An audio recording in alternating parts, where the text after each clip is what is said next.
মাগুরায় যৌথ বাহিনীর অভিযানে বেশ কিছু দেশি বিদেশি আগ্নেয়াস্ত্র, ধারালো অস্ত্র ও মাদকসহ মোহাম্মদ ফরিদ হাসান খান ও তার 8 সহযোগীকে আটক করা হয়েছে। মঙ্গলবার রাতে যৌথ বাহিনী অভিযান পরিচালনা করে।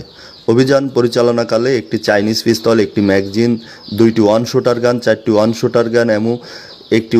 Air gun, 264 round air gun এমু, 7 round 22 ammunition, 1 round pistol ammunition, 2টি চাইনিজ কুড়াল, 6টি চাপাতি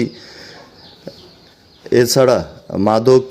ও নগদ 1,45,000 টাকা জব্দ করা হয়। আটককৃতরা হলেন জেলা বিএনপির যুগ্ম আহ্বায়ক পিকুল খানের ভাই মাগুরা পৌর এলাকার পাল্লা গ্রামের মৃত হাবিবুর রহমানের ছেলে ফরিদ হোসেন খান, বর্ণতোল গ্রামের মৃত খালেক বিশ্বাসের ছেলে মোহাম্মদ সোহেল রাজা, হাসপাতাল পাড়া এলাকার মৃত নুরুল হুদার ছেলে দারুল হুদা, আবালপুর গ্রামের মৃত হাফিজুর রহমানের ছেলে আব্দুল জলিল জুয়েল, সদরের লাল মিয়া শেখের ছেলে মোহাম্মদ শাহিন শেখ, বাইনা গ্রামের মৃত আনারুল হকের ছেলে কাজী আরিফুল হক পাবেল, শ্রীপুর উপজেলার বাখেরা গ্রামের রৌফ মোল্লার ছেলে আইনুল হোসাইন, ঢাকা মোহাম্মদপুর এলাকার নুরুল আলমের ছেলে সৈয়দ খায়রুল আলম শাওন ও